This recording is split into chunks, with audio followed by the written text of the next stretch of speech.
नमस्ते। कभी सोचा है कि हमारे घरों की दीवारों में जो बिजली दौड़ रही है और फ्रिज पर जो एक छोटा सा चुंबक चिपका होता है, उनमें क्या कनेक्शन हो सकता है? आज हम इन्हीं दो कमाल की ताकतों यानी बिजली और मैग्नेटिज्म के बीच के एक बहुत ही गहरे और मजेदार रिश्ते को समझने वाले हैं। तो सबसे बड़ा सवाल यही उठता है, क्या बिजली, जी हाँ, वही बिजली जो हमारे घरों में है, वो एक चुंबक बन सकती है? सुनने में ये किसी साइंस फिक्शन मूवी जैसा लगता है ना? पर असल में यही वो पहेली है जिसे आज हम सुलझाने वाले हैं। और इस कहानी की शुरुआत पता है कहां से होती है? किसी बहुत बड़ी लैब या मुश्किल फॉर्मूले से नहीं, बल्कि एक लकी एक्सीडेंट से।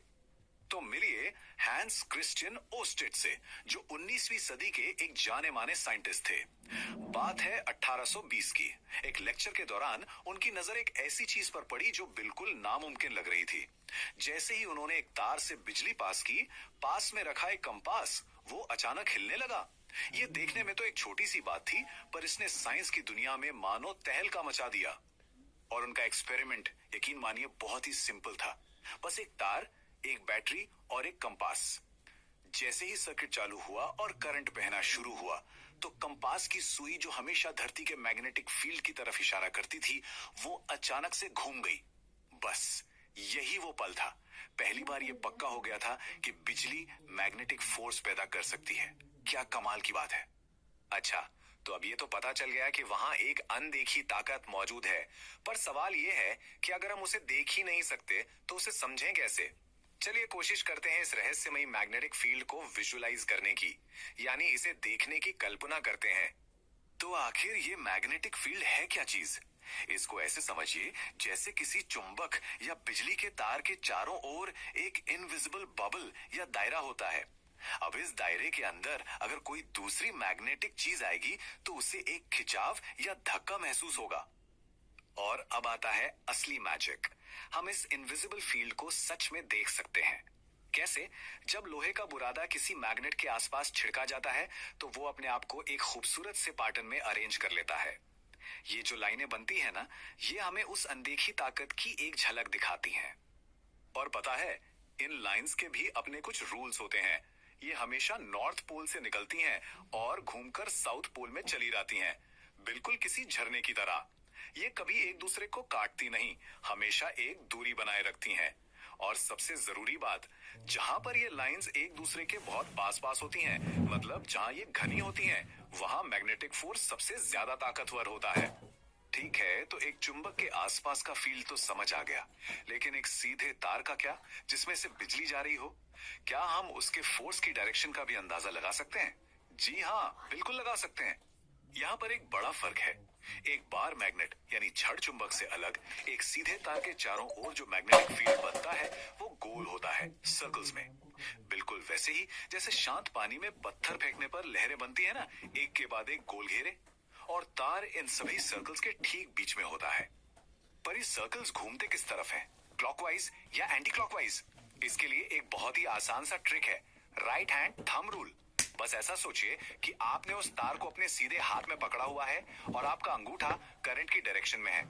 अब आपकी उंगलियां जिस तरफ मुड़ेंगी, बस वही है मैग्नेटिक फील्ड की डायरेक्शन। सिंपल है ना? तो चलिए, हमने इनविजिबल फोर्स को देख भी लिया और उसकी डायरेक्शन को कंट्रोल करना भी सीख लिया। अब आता है असली मजा। चलिए इसी जानकारी का इस्तेमाल करके अपने खुद के सुपर मैग्नेट बनाते हैं। तो मिलिए सोलेनॉइड से। नाम सुनने में थोड़ा मुश्किल लग सकता है, पर यह है बस एक तार जिसे एक स्प्रिंग की तरह गोल गोल लपेटा गया है। इसमें होता क्या है कि तार का हर एक वोंग, हर एक लूप अपना एक छोटा सा मैग्नेटिक फील्ड बनाता है, और जब ये सारे फील्ड्स एक साथ जुड़ जाते हैं तो इनका असर जबरदस्त हो जाता है।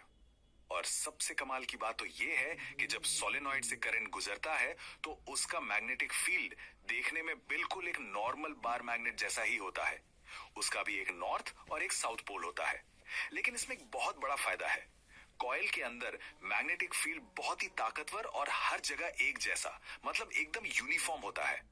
अब सोचिए, अगर हम इसी सोलेनॉइड के अंदर नरम लोहे का एक टुकड़ा डाल दे तो हमें मिलता है एक इलेक्ट्रोमैग्नेट, मतलब एक ऐसा टेम्पररी सुपर मैग्नेट जिसे हम एक बटन दबाकर ऑन और ऑफ कर सकते हैं।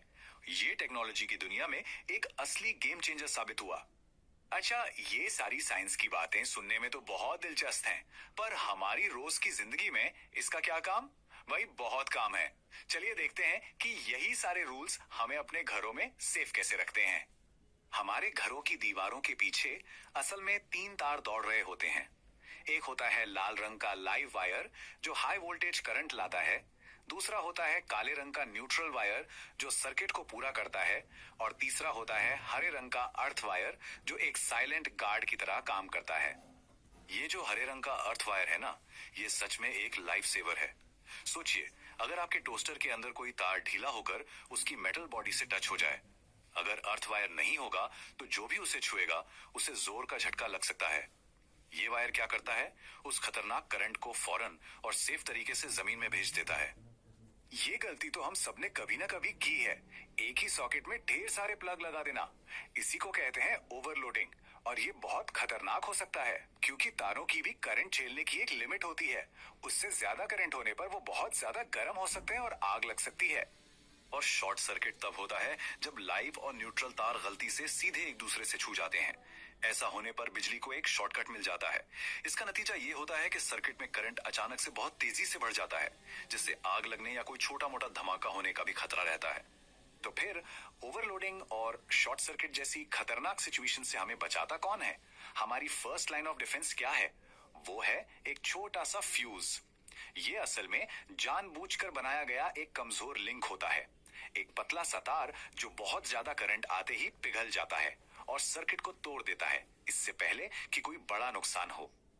और आखिर में एक ऐसी बात जो शायद हैरान कर दे, ये जो इलेक्ट्रोमैग्नेटिज्म है ये सिर्फ बाहर की दुनिया में ही नहीं है, ये हमारे अंदर भी है। हमारे शरीर में जब भी कोई नर्व सिग्नल भेजती है या जब भी हमारा दिल धड़कता है तो एक बहुत छोटा सा इलेक्ट्रिक करंट पैदा होता है जो अपना एक हल्का सा मैग्नेटिक फील्ड भी बनाता है। हमारे शरीर के अंदर की यही छोटी छोटी मैग्नेटिक फील्ड्स हैं जिनकी वजह से एमआरआई जैसी टेक्नोलॉजी हमारे शरीर के अंदर झांक पाती है। तो अगली बार जब आप किसी मोटर को घूमते हुए देखें या स्पीकर से गाना सुने या बस एक लाइट का स्विच ऑन करें तो उस इनविजिबल फोर्स को जरूर याद कीजिएगा जो इन सब के पीछे है और हमारी दुनिया को चला रही है।